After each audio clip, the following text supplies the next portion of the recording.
Broadcasting from the business capital of the world, this is the Podcast Business News Network. Have you ever been in a situation where you just get so frustrated, whether it's with somebody, with customer service on the phone, whatever it might be? How do you deal with that? How do you verbalize? How do you communicate? Life in general, throws you curves all the time. There's lots of challenges in our lives. How do you deal with that? How do you speak your truth? We're going to talk about that today and give suggestions on how to navigate through challenges that come up, whether it's from a relationship, a job, a situation, whatever. She is an amazing psychologist, and she's back with us. Ann Creekmore is on the program. Hi, Ann. How are you? Good. How are you, Steve? I'm well. I can totally relate to this. I just got off the phone with the health insurance company and had an issue with them. And I'm like, tap the brakes. It's okay. Frustrating, but tap the brakes. But when we say speak your truth, is it just, how do we mean that? That's where I'm going with that. What does that mean to you? Speak your truth.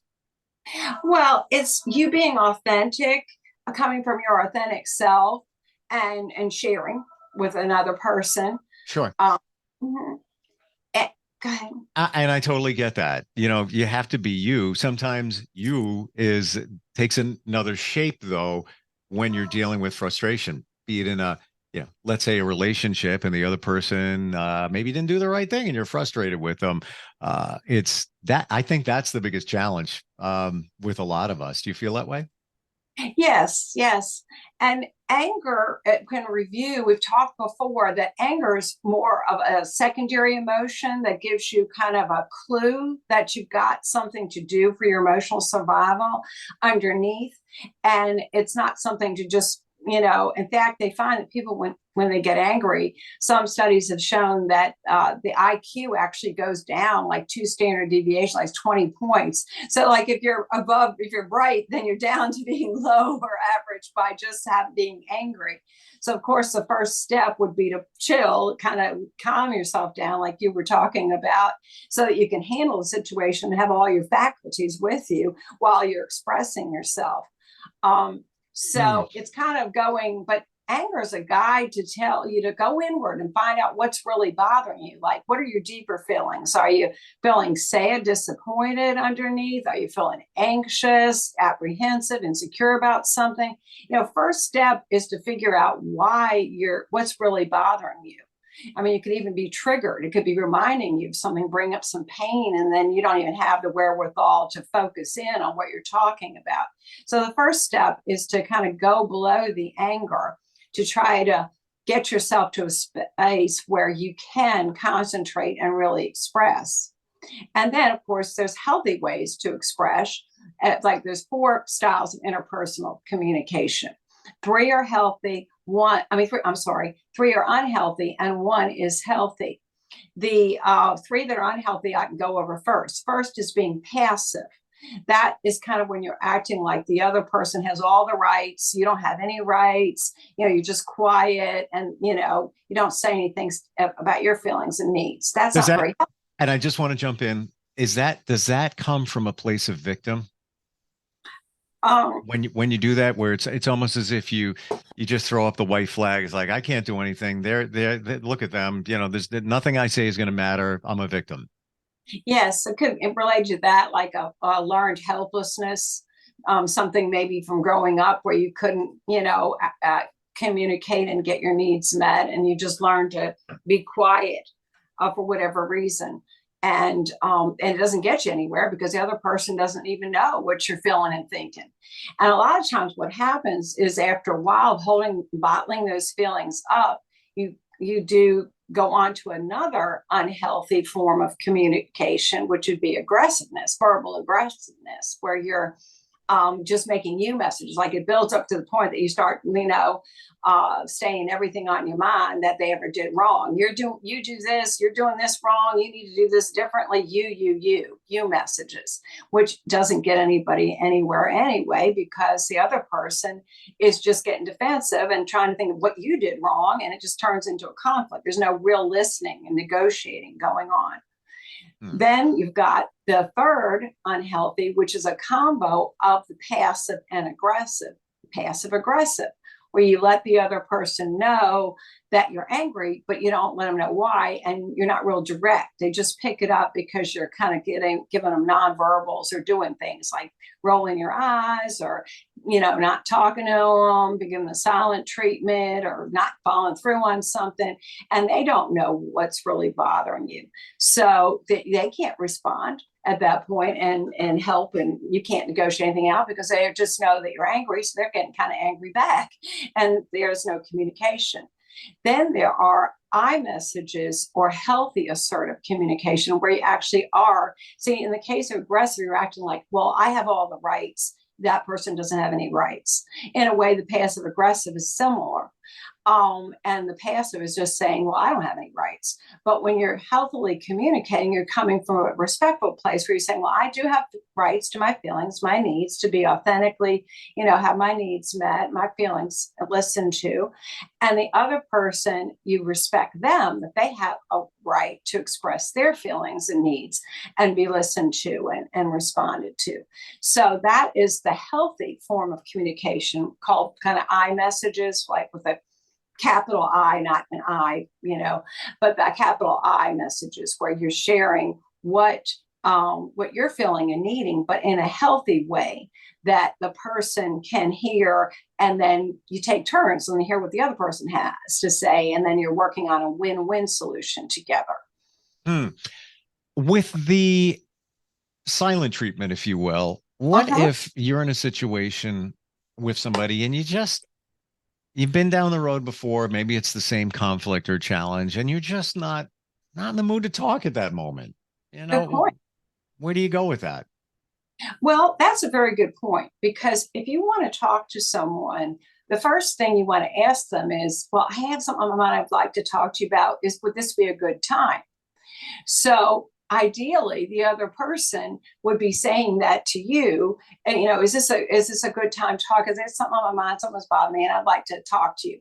And if you're not in the mood, you can say, no, this isn't really a good time. I got a lot on my mind, or I'm tired, or this isn't a good time. How about such and such time, or whatever? And so it starts on an equal footing where people are willing to communicate. There's no point in pushing something when another person is not interested.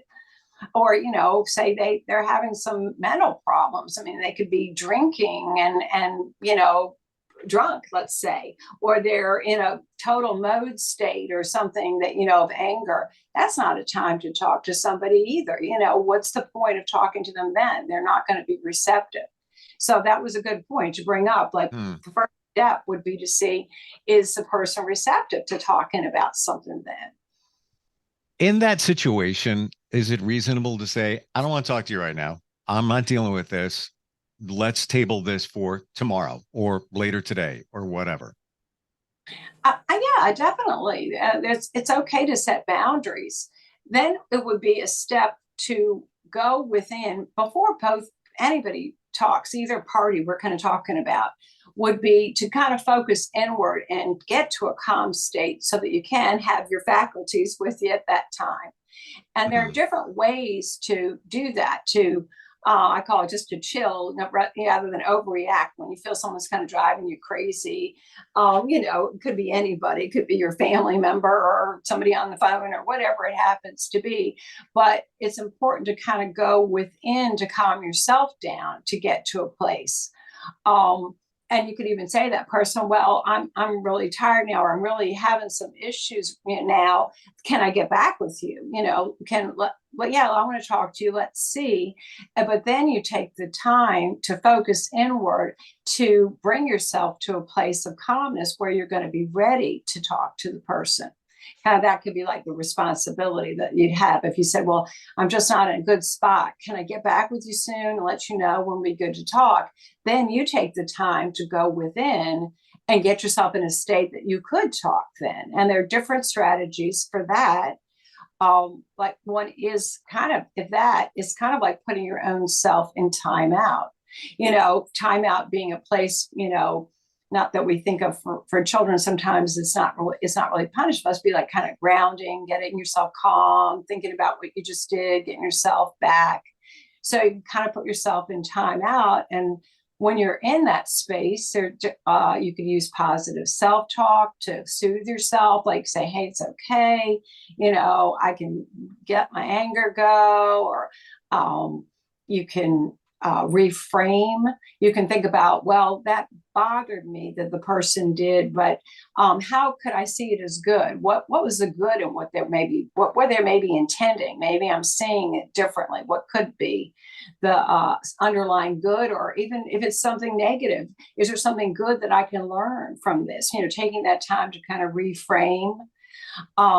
Or just to go off and do something else, get yourself just calm by just distract yourself to do something that's pleasant for a while, just so that you just get yourself in a better state of mind.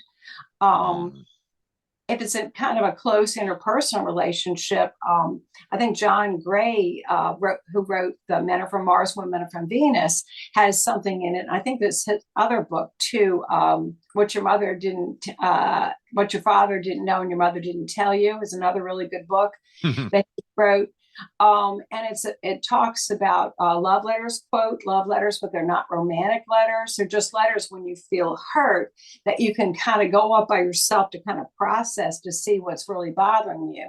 And you kind of write a letter to the other person with filling in the blanks of your feelings. Like, I feel sad because, and you fill in what you're thinking. I feel angry because, fill in. I feel scared because, put in what you're feeling. I feel disappointed, or I feel embarrassed, and so on. I feel upset, and you fill in the blanks. And then you kind of write a quick apology letter that you'd like to hear back from them, that gives you, what you'd like to hear, like, I'm sorry because, from them, or I understand, or I regret, or I'm sorry because. And then that way you kind of have clarified before you even talk to the person what it is that's you need. You kind of have it in your mind. Sometimes you can just pass that to the person as well and say, my therapist made me do this, or whatever, and say, but at least they get a feel for what is going on. And sometimes you may find, when you focus inward, that you're really not even, you can refocus and realize, well, I'm really not mad at them. I'm really tired. Or I really, this is a smaller thing, and some past pain. This is triggering a bunch of stuff for me from my past that was very painful. And so taking that time away is where you don't talk about something immediately, sometimes an excellent thing to do, as long as you use that time to focus inward, to really get yourself in a good spot to try to move into win-win negotiations with the person. Is it? Well, so one thing with that second John Gray book, it almost reminds me, I don't know if you remember, like back in the 90s, 80s, late 80s, actually it was 90s, Mad Libs. Remember that? Where you would fill in the blank to create something? Reminds me of that. Is it? And when you mentioned that book by him, I was first thinking that the letters and it's helpful that it's kind of a template and you fill in the blank. I was almost thinking that you're not going to send it to anybody. It's only for yourself. Right. And is that very impactful to do that, to write yourself a letter? Obviously jot your thoughts down, or write a letter to the person that you're never going to send, but now you're seeing all your feelings in front of you. Yes, it's very helpful. And a lot of times people don't feel like sending that letter to the other person, but it can be healing in itself, because sometimes if you think about, let me think about this person in their highest self, like if they really heard what I said, understood how I feel, and they're at their highest self, what would they say to me? That's what you should kind of write back to yourself in the apology letter. Write back what you think, that if they really got you and they really were at their best, what they would say back. Sometimes that can make you just feel good right there, because you kind of come back to a place going, this person doesn't hate me. They're married to me. They don't hate me. They must know like something about me. That's an interesting thought, Anne, to write it as if they were writing it to you, because what you might discover is that you had more of a role in the situation than you thought. Exactly. That's right. And then if they really got it, then they, they would be responding. They do really care, and bring yourself back to feeling that this person does care. And if you're not at that place where you feel that person cares, you're really not going to communicate, feeling comfortable communicating with them. So it kind of brings you back to that better place and owning some of your own stuff as well. It gets me to the place here of why people don't do these things. And I think it's twofold. And writing the letter that you're not going to send, or writing what you think they should send to you. I think it comes down to, it just seems so simple that it's not going to make any difference in your life, which is wrong, which is incorrect. Right. A lot of the stuff has been scientifically proven. And then the other half of that is, you don't want to face it. You don't want to face the pain of what's going to come out. And now you're looking at it, or looking at what you think they should write to you. You don't want to face the fact that maybe you had a little something to do with the turmoil. And I'm not saying that, they're right in what they did if they did you wrong, but maybe you had something to do with that. But now it's like a mirror. And that screen, right, or that piece of paper is like a mirror. It should be a piece of paper, because that's been scientifically proven that you should be writing it down. But now it's staring you in the face, and we don't want to deal with that.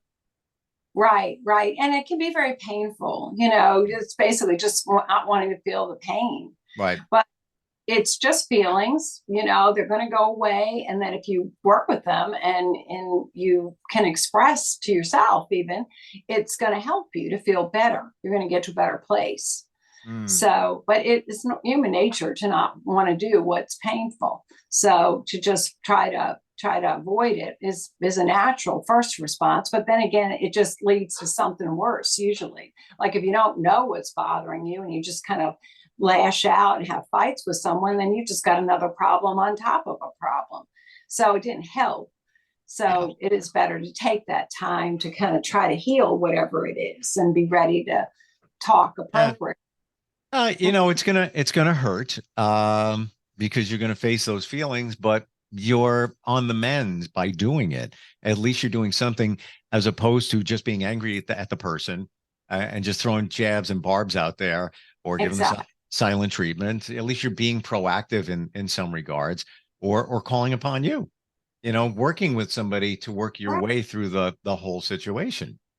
Exactly. And that's what a lot of people do. I mean, so many people come into therapy because they're having some issues, some conflicts with a significant person in their lives. And they need help how to navigate that. So, yes. And that's what we're here for, to help with things like that. So, So let's talk about what we're talking about here is Speak Your Truth, which is chapter 6 of your book, Love Yourself and Love Your Life.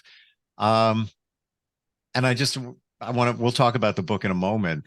This whole thing, Speak Your Truth. Any other thoughts on that, to just communicate better in these, call them, challenging situations? Sure. Well, it's I'll start talking about the I messages. There's something called the sandwich approach to it as well. Like you mentioned, the first step is to kind of get the person's attention. They're in a good spot to listen to you. Then if you take the sandwich approach, is kind of like, start with a compliment. Start with something positive about your relationship, even if it's just like, oh, I really love you. I really care about you. That could be a starting point.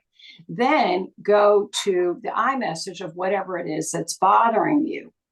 And then end again with an affirmation of something positive in the relationship. That's a healthy way to approach.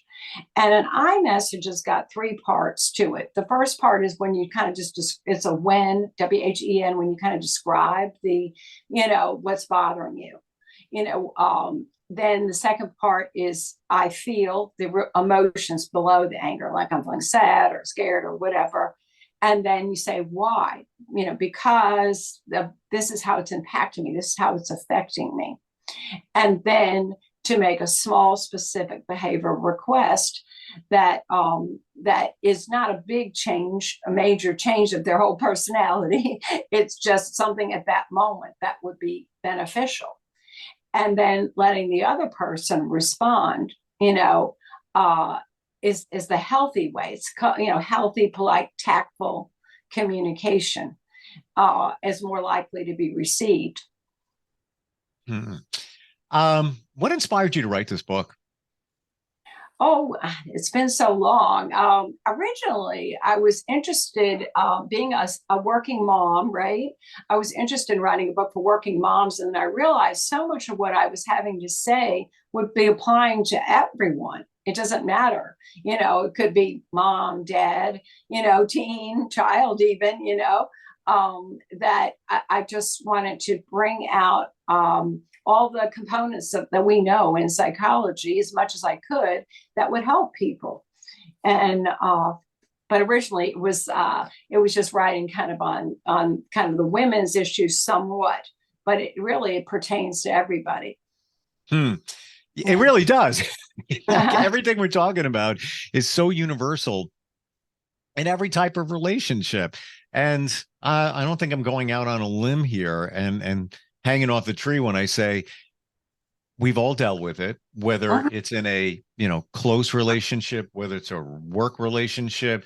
How many times you've been at work and you just want to just tell that person off. You just, Right. it's not going to get you anywhere.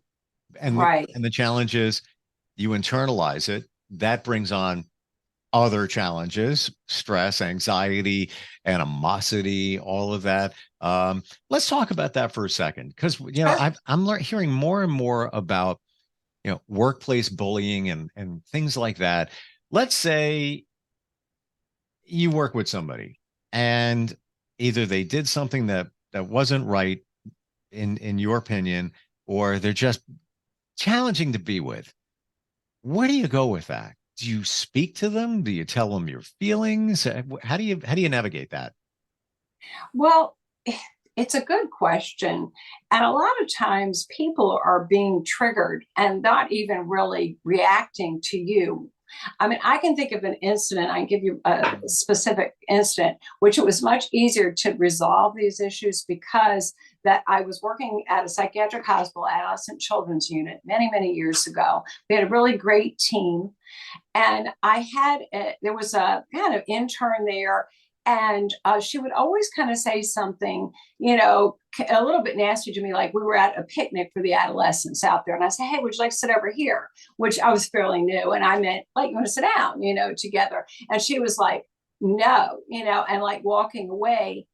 Well, luckily, we had as therapists, luckily for me, a lot of the program I was in was a PsyD program, Doctor of Psychology, which emphasized on the clinical skills. You developed a specialization like in family therapy, communication. That's what I did, and not just doing an extra thesis. We did the dissertation. We didn't have to do the thesis. We did more on the people stuff. And they always made you go into therapy, because you had to work on your own self to be a good therapist. And this place I was working at, they also hired someone to work with us and work in group settings, in the group for all the therapists, so we could do our healing, which I'm not sure how usual that is, but was very beneficial, because when we were doing this therapy, it came out that this person who was, kind of would periodically challenge me, what she thought I meant when I said, oh, would you like to sit over here? She thought that I was commanding her as her supervisor, which I wasn't her supervisor. I was a fellow therapist, but I did a lot of, I was a licensed clinical psychologist. So I don't know if she took it that way, but she thought I was commanding her to go just sit there. And then she said no, and she wanted to go sit over there. Whereas I was being friendly to her. And it turned out that one side of her family, when their parents divorced, had completely rejected her. And it was a big trigger to her where, she felt like she was being told to go away. Like, I'm going to place you over here. You can sit over here with these adolescents. I'll be going to sit over here. Right. But obviously that isn't what I intended, but it was the beauty of the group therapy. And as you mentioned, just going into therapy and trying to understand these things, And I actually will let people bring in whomever they want to, like anybody that they want to bring to their therapy session, they're welcome to bring. And as I tell them, it's not going to shock me. So say they're having a problem with their daughter, for example, I'd say, hey, if you want to bring her in, we'll talk about her. But if you want to bring her in, because we can't represent her really, and we really don't know what's bothering her, and better to work on the communication and share. So it was very good to be in that group therapy where I heard, I personally didn't say anything to her because I do know people have this inner pain and that there was something going on with her. And so I just let it go. And of course it was good that luckily the next week or two we're having this group therapy that the management has gotten us involved in, and it comes out very clearly. I'm like, oh no, I didn't mean for you to sit there. I'm telling you to go away from me and sit over there and do this job, and we could work it out.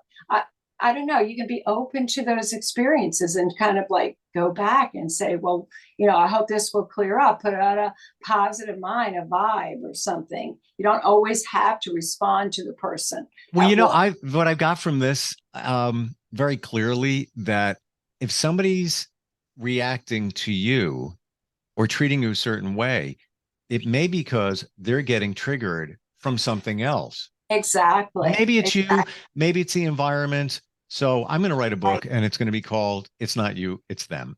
I love it. We're going to get on that. Hey. We're out of time today, but I want everybody to know if they want to reach you and navigate through some challenges, no matter what they are, and find ways to speak their truth.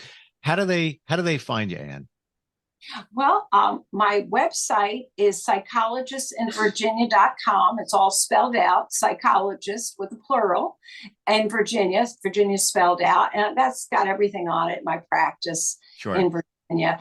And it's got my phone numbers and email. Everything's right on there. Yep. And if you want to find your book, it's under your maiden name, which is A.P. Pelosa. Correct. And you can find that on Amazon and everywhere. And I'll be reading that book this week, at least the Love Yourself, Love Your Life. And so great having you on.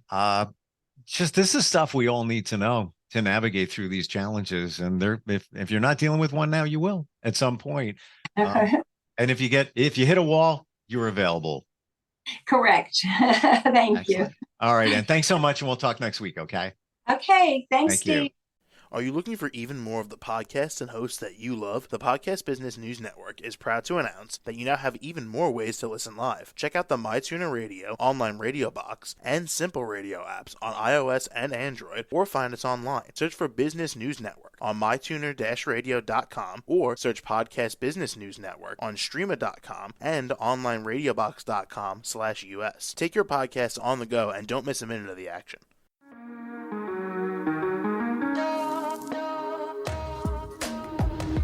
Broadcasting from the business capital of the world, this is the Podcast Business News Network. For nearly 2,000 severely injured veterans, everyday life has become filled with barriers. Day-to-day simple tasks can become pretty daunting. I have to carry my chair up 2 flights of steps or have somebody do it for me. What scares me the most is just the falling. When I'm struggling with my house, I think, to have that one great barrier just knocked down, it's crucial. Home for Our Troops is a wonderful nonprofit that builds a mortgage-free, fully adaptive, handicap-accessible house. And there's no catch. It'll be our very first home that we've ever owned. This is a game changer. This is where your life begins again. We need you to join us in completing this important mission. Please visit hfotusa.org and help build homes and rebuild lives. Because of you, everything's going to be okay.